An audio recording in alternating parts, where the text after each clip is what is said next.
Hello and welcome to another very beautiful day. Well, it is Friday, TGIF edition of Journalist Roundtable.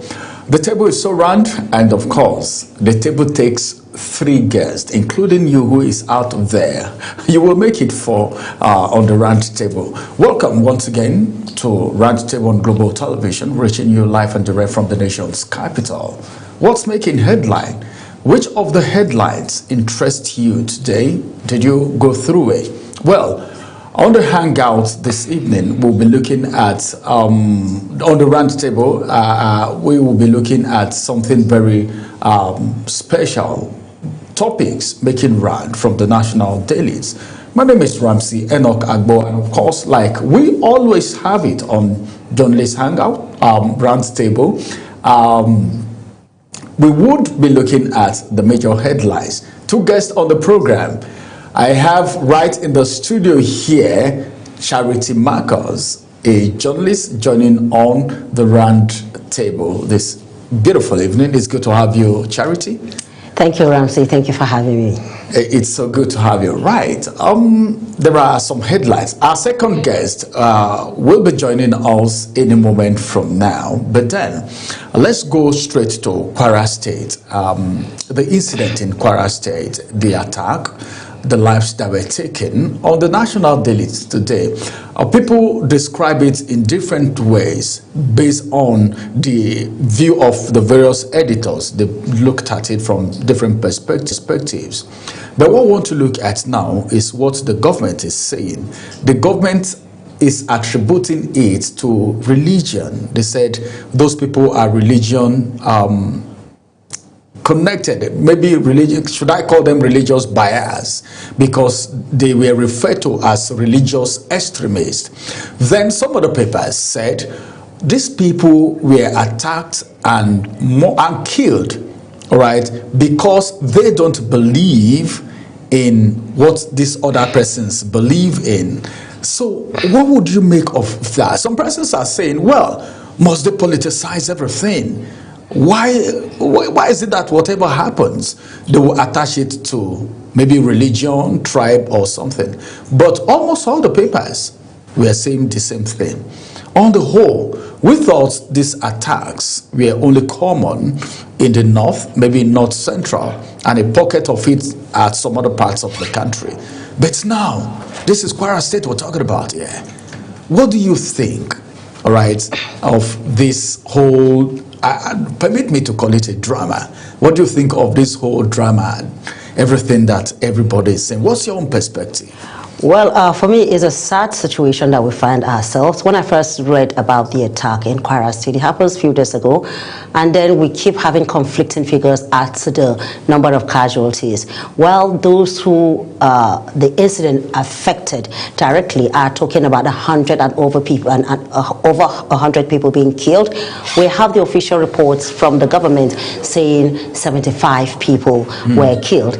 Now, the thing is that it doesn't matter how many people were killed. There could be 75, there could be, even if it's one soul, is something to be worried about.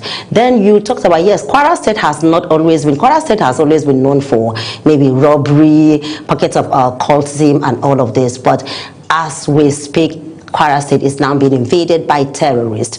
Whether it is religion or not religion, but one thing we know about terrorism is that terrorism is found on the bedrock of indoctrination. Somebody must be indoctrinated to believe in a certain thing before the person could become a terrorist, and which is a very dangerous thing. It's not about, some people say it is juju. It is not about juju. There's something we call brainwash. Once somebody is being brainwashed that you are doing this for the good of the people, you are doing this for the good of God, it doesn't matter what it is. And once the person is brainwashed, he believes everything hook, line, and sinker. Yes, the government may be right saying they are religious extremists, and the reason for killing this large number of people is that they refuse to join in their belief or whatever it is that they believe in, or they refuse to be recruited. That could also be the truth. But the main issue here is that, do we have to wait until hundreds of people are being killed before action is being taken? It is no longer news that terrorism has been in Nigeria since 2009. Nigeria has been battling this situation. It was in the northeast, it's spread to the northwest and is gradually. Yesterday I was on social media and somebody raised a point and said that this incident has happened in Kwara State. Where are they heading to next? That's the question. That it could be the southwest. And at the end of the day, this person now said that the southwest governors should begin to take proactive steps towards ensuring that it does not get to that place. And we also saw what the president has done. He has directed that a command should be there, should be a new command in Kwara State, and soldiers should be redeployed to that place. But beyond that, what is expected of Nigeria's government is that, because I tell you, Ramsey, if maybe it won't not be surprising if at the end of the day we hear that there was an intel that this is going to happen, because when students were kidnapped in Kebbi State, we later heard that there was an intel that this is going to happen, and just at the nick of time before it happened, those that were situated there to guard the place were called off. Up till today, nobody has told Nigerians who called them off. So for me, it is a sad situation that even at this time, we're still experiencing things like that. And I wouldn't like to even go into the talk about bringing certain persons into the society under the guise of repentant terrorists and all of that. For me, I feel that this is not something that we should be doing. Then another thing is that as of last year, the president clearly stated that be you a kidnapper, be you whoever, under the guise that you come, that it should be treated as terrorists. So what we are waiting to see that beyond the directive given that military personnel should be deployed to that place, we are expecting to see results. We are expecting to see arrests. We are expecting to see heads being rolled for this that happened. All right. From all I could deduce from what you've said is that you are not satisfied with the government's approach. I am not, as a citizen. As a citizen yes, of I am Nigeria. Not. Because, well, I was thinking a few days ago, something happened around my area and people couldn't sleep. And I was thinking, what about the people who have been constantly terrorized, attacked without them knowing? It's been a guerrilla kind of attack all the while. So I was just thinking, so every Nigerian is feeling the heat just the way you have just narrated the whole story. All right, now we'll take a quick break. After this break, we'll have our second guest join us, and we will ride on with Journalists Roundtable. Stay with us.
Well, I don't know, but everybody is worried about the situation in Kwara State. We have the second guest right here on the round table. Comrade James Ezema. I was trying to describe him a few minutes ago, and Charity was saying, "Oh, is that so?" And she was wondering. Well, maybe after this program, now we will know if everything, all right, happening in Kwara is for a reason or not. Let me get to you. As it is right now, the attack in Kwara. On the papers today, you see how different editors described the situation. For the government, they said these are religious extremists. The guest on the breakfast program yesterday, he told us, he said, I was asking him questions, and he said, well, so much needs to be done because nobody even came to their rescue, because I heard those people went, prayed, came back for another attack. A lawmaker said it was 35 persons that lost their life. Another person said 100, and some other people said 75. Now, on the whole, for Charity, she said she's not satisfied with the government's reaction because it's more like damage control that has been done most times, according to her explanation. Now, what do you think of that attack? All right, we are looking at the reaction now to that attack. Or do you think the government is proactive enough? If the government were, you have to laugh first. If the government were proactive, the attack would not have taken place in the first place. So the attack took place because the government was not proactive. And you see, one of my major challenges with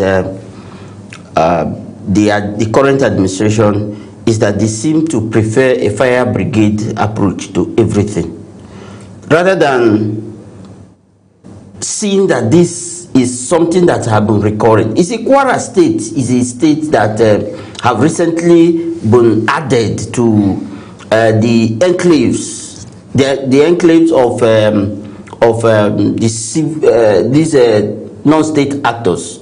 So they have taken over parts of Kwara, and they are doing some of these things. Sometimes they do hit and run, and then when after the December 25 attack by the US and the Nigerian government, they seemed to be a movement out of the place, because they thought it's like probably they didn't know whether the next attack was going to come anywhere. And after they now discovered that, look, even the government is actually lobbying to ensure that nobody says that there's a killing in Nigeria, then they now felt that, look, there is hope for us, and let us go back to our routine. And then they started experimenting with these attacks. And if we don't do what we are supposed to do, I can tell you that the next one might be even more deadlier than this. Because as far as I'm concerned, this is just an experimentation. They're just trying to experiment to prepare ahead of the next attack. If not, they would have still been in fear after that attack by the combined team of the United States and Nigerian security operation that took place in December. So, but having seen how the government is going about it, they feel secured. So now the terrorists are not threatened any longer. The only thing is that probably they are now re-strategizing and then trying to do maybe one attack at a time, unlike what they used to do before now, that the attack will be taking place here, taking place the other place, and things like that. So they have identified Kwara State as one of the states that is more or less like what the government will call soft targets. But let us begin to work towards ensuring that these attacks don't continue. Whether it's Christians, Muslims, non-Muslims, or whoever, or non-Christians, whoever that is being killed, these are citizens of Nigeria, and we cannot allow this to continue. Yes, the government have taken measures, there's have been directives and things like that, but is that how we should govern the citizens? I remember during the past administration, the administration of late President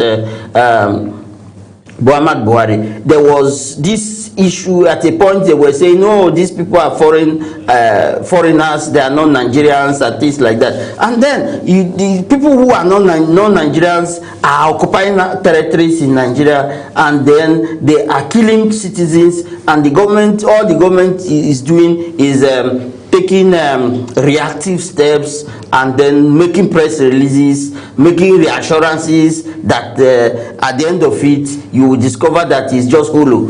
Because if you are assuring the people that they are protected and the next minute they are attacked, then what kind of assurance is that? Remember what happened in Kaduna, that attack took place, and then the police at the local level at that place that are supposed to know is saying it did not take place. The people, the local government chairman was saying it did not take place, and people around the place were saying it did not. Eventually, after 3 days, they now came up to say, yes, actually, it happened. So why were they denying it? That is, you see, what these people are doing is that they have understood the body language of the government, that the body language of the government is denial. So probably the problem now is the people. Even if the government is denying, what about the people who are facing the heat of the whole challenge? That is how much the government cares about the lives of the citizens. Because when you are denying some of these things, you are making it appear as if it never happened. But over the next 2-3 days, you see, if it were in those days that there were no social media platforms, they would have been able to control some of these things. Because today we have not just the mainstream media, but we have the social media. We also have the new media who are part of the online journalists that operate everywhere. So killing some of these stories is more problematic now than it would have been in those days. Okay, in other words, bloggers are causing a lot of problems. No, not causing. Is it they are contributing to misinformation? Let me say, in the case of Kaduna State, it wasn't a misinformation. Neither was it disinformation. Whatever kind of fake information they want to term it to, it wasn't. It happened live. It happened. People were kidnapped. Up to the number was about 160, 170. Some were saying 176. But the thing is that the police denied it happened. The local government chairman denied it happened. It took the effort of the social media. It was the social media that brought it out in the open. Then a few days later, sure, the police owned up and said, yes, it happened. So on this one, we say kudos to bloggers and kudos to social media. But then, the thing is that, you see, there's this notion that bloggers are people that spread fake information. No, it is not. You see, there are certain even fake information that have been given by officials of government. What do you now call that? You push that without verification. Like, do you call them from government is propaganda? It's not fake. No. You see, when information is not correct, it is not correct. It is not. If you call it propaganda, it's just being political about it. All right. Let's get to this now. I'm actually a little bit, all right, dwelling on this very headline because of the recurrent situations that we're having in the country. Can we say the government was... See, one thing that I was thinking about is how far is the police station from where this incident happened? Do they have vigilantes? All right. Is there any command or barracks or anything close by? These were the questions I was asking myself as an individual. Or can we say attention was more in the north as it has to do with terrorist attack? So remember that the territory that was attacked is a northern territory.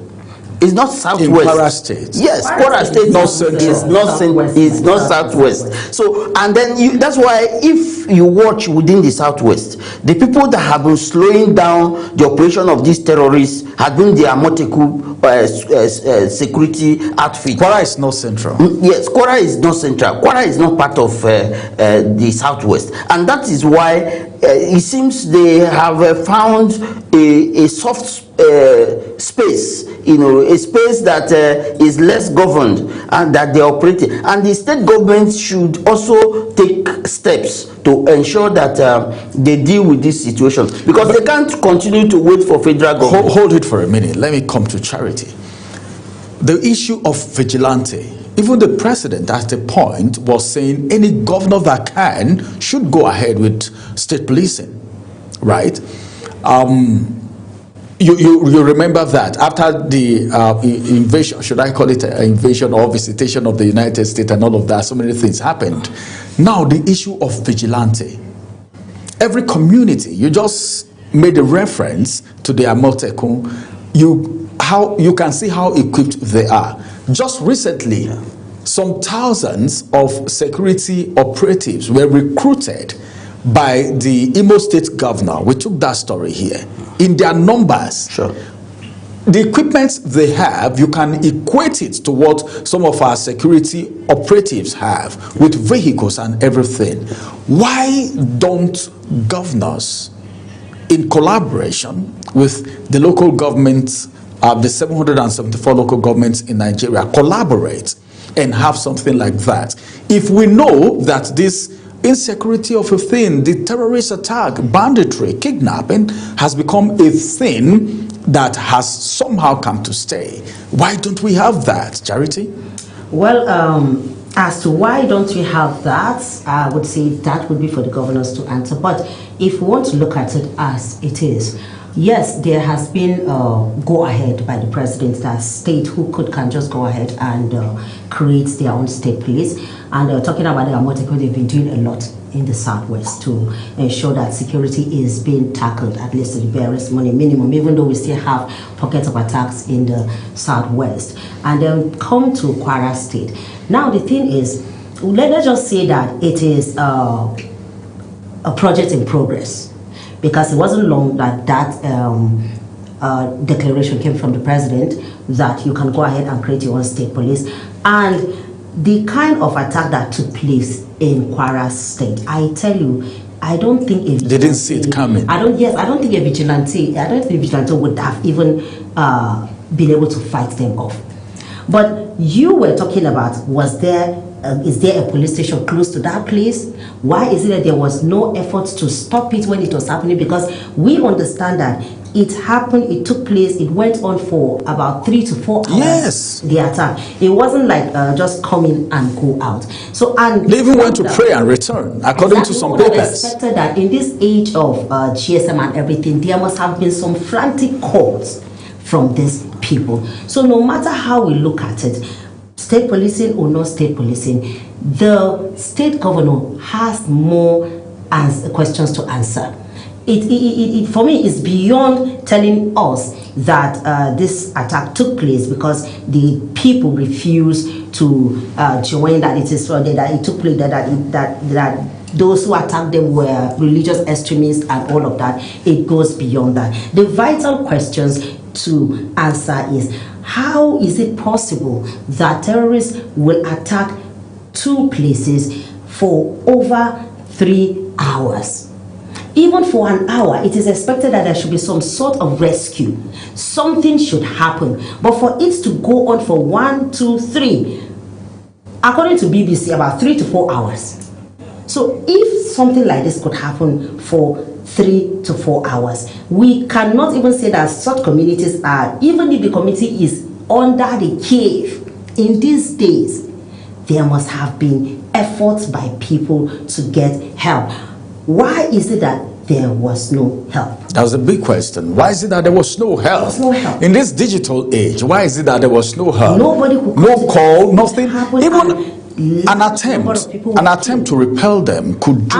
You may not even come face to face, just shoot in the air and let them know that some people are here. That we all know. For me, I don't want to say that I don't really see it as necessary from the federal government, because we all know the stance of federal government when it comes to state policing from years back. Nigeria would have been a country with state police now if not for the fact that there are individuals from the central that have always been fighting against it, claiming that if you allow it, state governors are going to misuse it. They are going to use it for their own selfish political reason. But what are we talking about? Even without the state police, so we are seeing state governors commanding police. The federal police. Exactly, commanding police in their own state. The commissioner will do what the state governor asks him, tells him to do, or he leaves. All right. So it is neither here nor there, but all that it requires is political will and sincerity of purpose.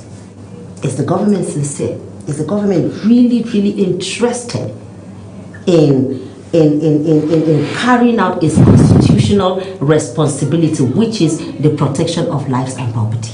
Oh, all right. That's from Kwara State. Because of the situation in Kwara State, the attackers have been referred to by the government as religious extremists, whoever they are or whatever they are. The most important question is, what has been done to cushion the effect? One, lives have been lost already. But would it happen again? Where is next? And what measure has been put in place? All of these are questions to be asked. As a matter of fact, Abdulrazak His Excellency already had a meeting with the president. It was on the papers today. Now let's get to the Independent National Electoral Commission. 2 more parties on queue, additional 2 more parties registered. Some persons were saying, well, I was asking someone, how many parties do we have in Nigeria? Nobody could know. There are just 21. I just want 21 with these 2 additions. But then, calling the name of these parties, there are a few parties that Nigerians know. Even if I ask those of us in the studio now, we may not be able to name all the 21 political parties, as a matter of fact.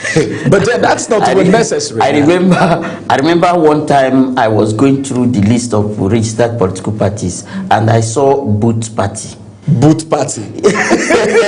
So I was like, when was this political party registered? And so there are political parties that I'm talking of pre-2023 elections. Yes. So can you imagine? I was like, so there are some political parties, the names of political parties that you will hear, you will be wondering whether they are in existence. They are in existence. But then, is there anything they are being paid as registered parties? Or, I don't know. But then, what do you think about the registration of 2 more parties? It could be constitutional.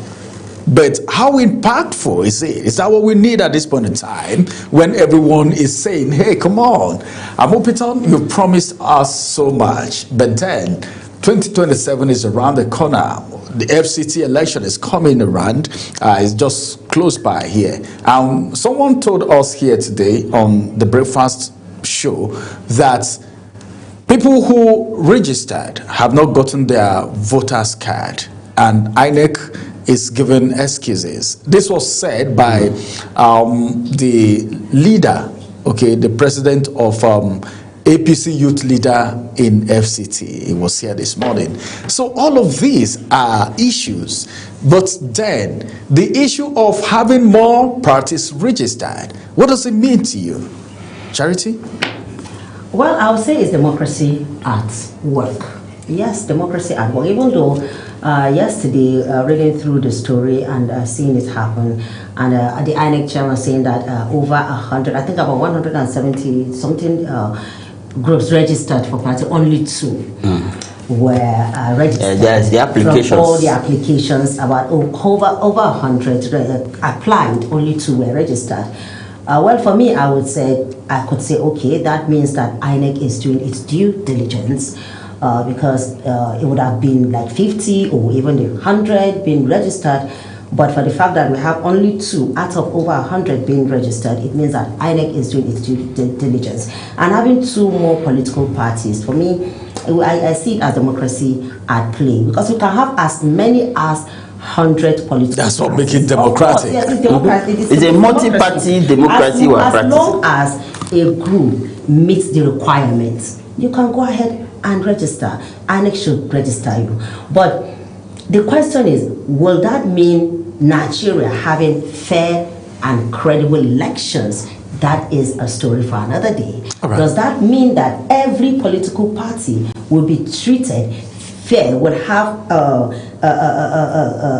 level field play, a level field ground to play or to also participate in election? That also we have to wait to see that, because as we speak now, you talk about political parties and we're all laughing, because what was coming to my mind is as far as Nigerians are concerned, for now, in fact, for now, I think there's only one political party. For now, there's only one. They shouldn't hear you. They shouldn't hear you. They shouldn't hear you, because that's what APC. Okay, you didn't call him, but I'm calling him. That's what APC don't want to hear. Why? How will you say there's only one political party? We have 21 political parties. Because before, let's take a quick this thing back to 2014, before 2015. When the APC came, it was a very strong and formidable opposition against the People's Democratic Party. The PDP, they gave PDP a run for their money, word for word, aura for aura, whatever it is, they came prepared. And immediately APC took over. PDP became opposition in name, but was not doing much. Then now we see a PDP that is, we don't even know, is there? Yes, there is a PDP now, but a faction that every Nigerian that knows the backstory knows that this faction of the PDP may as well be an extension of the APC, of the ruling party. So now we have the ADC. The ADC is still trying to find its footing. Yeah. We have an ADC that is coming up, a coalition of a lot of them are aggrieved politicians, because there are some of them that I can categorically say that if they had gotten what they wanted, they would not be in the ADC. Now, for me, I still see ADC as just building up. I don't think exactly if ADC is going to survive this storm, because are they united in purpose? We have the likes of Peter Obi there, hoping that he or she will clinch the party, because just few days there was a story that he was going to be a running mate, and he came out clearly to say that no, he is not planning on being anybody's running mate. He wants to the presidential ticket. We also have the likes of the former vice president Atiku Abubakar in that party also wanting to be. We have them there. Rotimi Amechi is also there. So what is going to be the outcome of the ADC? So no matter how you look at it, for me, guys, one party. APC, I've asked them severally. They tell you so there is nothing like one party system in Nigeria. These new political parties may end up. You are indicting APC. It's not an indictment. But what you're saying indirectly, you're trying to say it is one party system. It's not the fault of the party to be the strongest now. Understand what I'm trying to say? I'm not saying it is APC's fault that it is still the only one standing strong. Like the president said last year when he came to present the budget, he said if opposition parties decide to scatter their home, don't expect me to go and start making their offenses. All right, correct. James, as it is right now, two more parties. It's a welcome development for our democracy. That's to say, well, Nigeria is a democratic, is practicing democratic governance. Now, if I ask you now, you tell me the party, even anybody in Nigeria now, ask them, they'll tell you APC, ADC, PDP, and which one? Labour Party. Labour is even out of it now.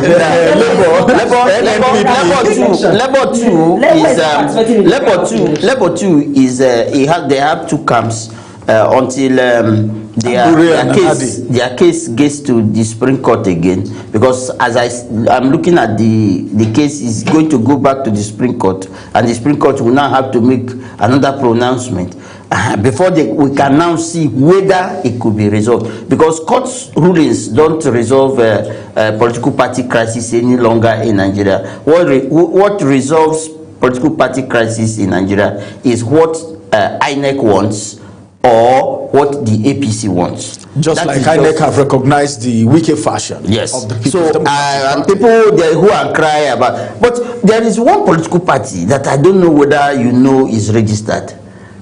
Youth Party.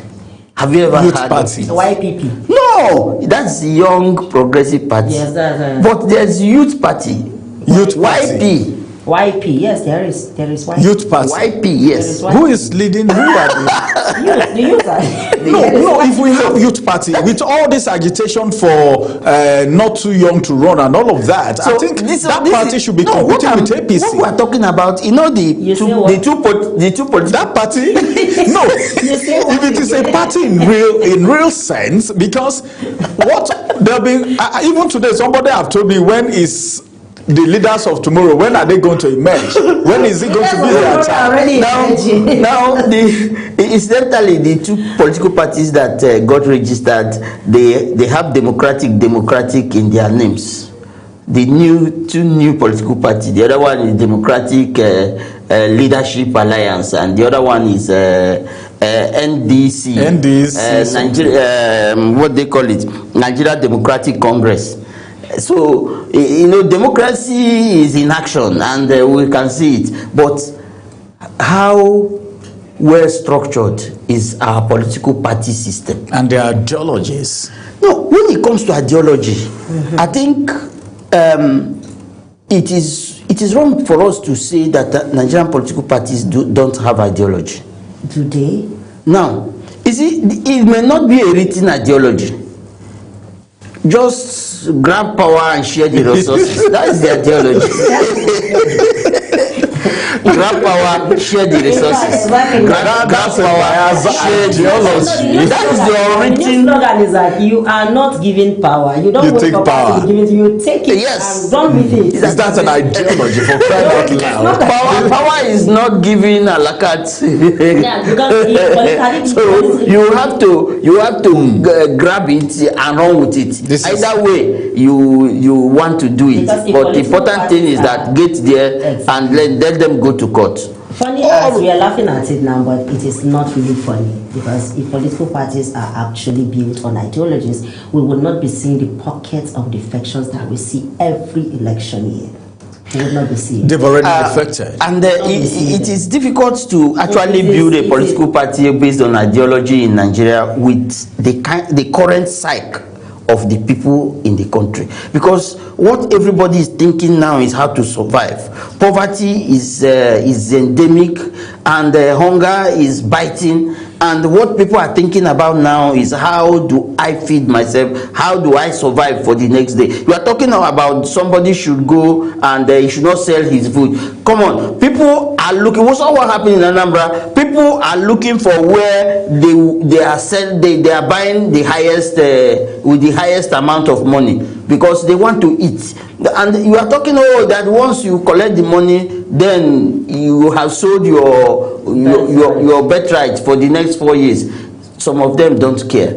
Oh, all right. Because the birthright is of no use to I think this sounds like a big challenge for me, but then I don't know, maybe time will come that parents will start putting on agbada on their children to go for career days in school, that they want to become politicians in the future, if it is not happening already. Now, still talking about INEC, as a matter of fact, INEC said tech cannot solve the issue of vote crisis in Nigeria. That's INEC.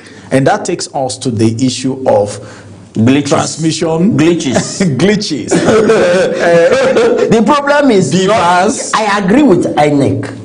And my position has always been that it is not the electoral laws that is the problem. It is the human element. That is the problem. If you like, give us electronic transmission of results tomorrow. It will not solve the problem. No matter the tech you use, and you have not dealt with the human elements that cause glitches, there is nothing that is going to happen. Because, you see, the glitches that happened in 2023 were clearly based on human influence. Because you cannot tell me that 2 elections were conducted on the same day. The National Assembly election and the presidential election were conducted the same day, the same time. One was uploaded, and the other, the presidential election, was not uploaded. And you told me it's glitches. Man, that glitchy, those glitches, I think they are part of what we should begin to study in tech sciences, and begin to see how we can produce professors in glitches. Because the way it is, there is no way you can tell me that there's no human element in those kind of issues. But then, Charity, tech is what we know, all right? These are things that we've practiced. Tech makes processes easier than the manual, all right? Even though we have humans operating the tech, all right, the equipment, the instruments, just like somebody will tell you, if you know how to prompt AI, you get the best results, all right? It's not that AI has come to take anyone's job. As a matter of fact, that's a little digress, by the way. But now, tech as it is, if INEC said tech can't solve this problem, he has given his own perspective to the reason why INEC is saying that. What do you think about the deployment of technological equipments for the conduct of our elections with the aim of making election credible in Nigeria? Well, in its essence, it is a laudable. Anything now online, you can order for food, they will have your food being delivered to you. So that is the whole essence of tech, to make life easier, to make things smoother. But I tell you, what is happening in Nigeria is that we speak with both sides of our mouths, especially those at the helms of affairs. They speak with both sides of their mouths. Go to ministries today. There is always a budget for digital process of files and everything, but the staff prefer the analog form of filing. Sure. Why? Because that is where they get what they want to get. If they are to go digital 100%, nobody will be able to hide anybody's file. Definitely you will see your file. Yes. So nobody is going to delay anybody's appointment or any contract or anything. But because of that, they continue with that analog. Meanwhile, there's always a budget for digital. In fact, they even go for training.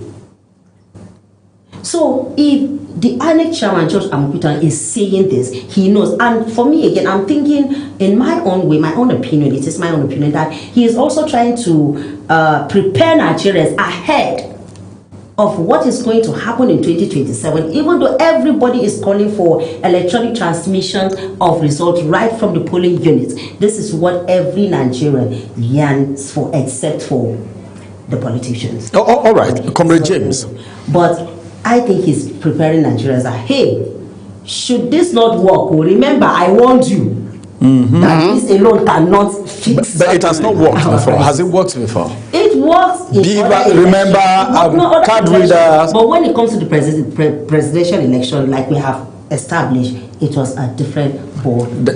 Meaning there will always be a glitch when it's presidential election. All right, let's get to the National Assembly briefly, because we're talking about INEC now, and this is something to talk about. We're talking about free and credible election in Nigeria. We're talking about INEC now saying tech or no tech, all right, election voters crisis cannot be ruled out, either 100% or whatever percentage. But then the issue of the Senate saying electronic transmission, all right, should not, or that, some people are calling it refusal. Some people are saying, all right, the minority are saying it has been there since it's actually refusal. Why is it when the media report was actually they rejected electronic transmission of results? That media report was actually accurate. So and I want to tell you why it is so. It is because if you juxtapose the position of the Senate that retained the discretion of INEC to use electronic means to transmit results, as it is in the 2022 Electoral Act, then I juxtapose that with the judgment of the Supreme Court of October last year that it is not mandatory. You know that they have actually rejected it. What what people are calling for is an amendment of that Electoral Act to stipulate clearly that INEC has no option but to transmit this election result electronically. After all, INEC have said when they were arguing for electronic transmission of results, they said, look, they were asking them, what if it is in a place where there is no network? They said, no, we don't have a problem when there is no network. They will get the result, snap the result. The moment they leave the place and get to where there's network, automatically it rolls in. So what it is, it means that if you are using electronic transmission, it means one thing. From pulling you out for ourselves, that means, what that means is that if we do mandatory electronic transmission of result, election will take place in the morning. By the night of that same day, the result is announced. Why do we want to make things difficult for ourselves? And you know that the court have already made a pronouncement. The highest court in the land has made a pronouncement that by the way the 2022 Electoral Act puts it, that it is not mandatory. And what the people are yearning for is that this thing should be mandatory. And you say, no, we did not reject it. We have left it to remain as it is. No, you have rejected it because that is the law is in conflict with mandatory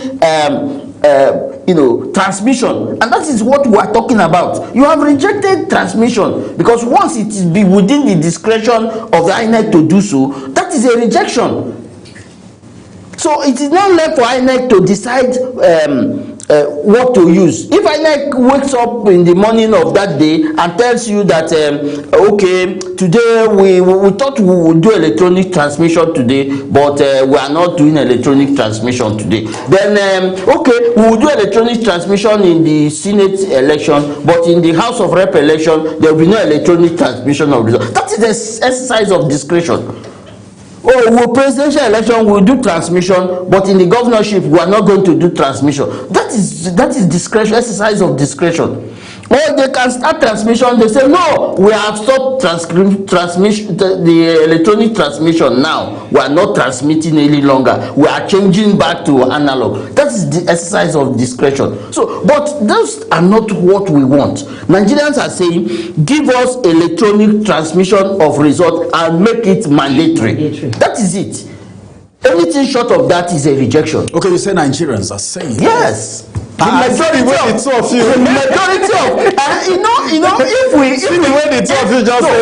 sure that if we vote here that we are going about on this electronic transmission, we're going to have. But there is this popular belief that every senator represents a people from a particular constituency. So the voice of the senators is the voice of the people. If you want to go by I'm just asking. If you want to go by what is that is in the books, constitution. That is in the books. In the constitution, yes. The voice of a senator, the voice of a House of Rep member, the voice of a state House of Assembly member, even the local government chairman is the voice of the people. That's right. But in practice, you can see what it is. Because the people... It means I'm not wrong when I say the voice of the senators are representing constituency. Okay, it's only on that's in the books. We have what we have in practice. You are in Nigeria, you should know this. We have what we have on paper, we have what we have on practice. From this, you can see that the two are not together. A Senate went in, sat for a closed-door session for over 4 hours, only to come out to tell Nigerians that we have, when the reports came out that they rejected it, they said no. We did not reject. Now, we the funny retained. part of it is that even the minority caucus is backing the Senate president, saying that we pass electronic transmission. Yes. That is what we pass. You but did. The question is that, did you add the word mandatory? All right. Did they add the word mandatory? All right, everyone.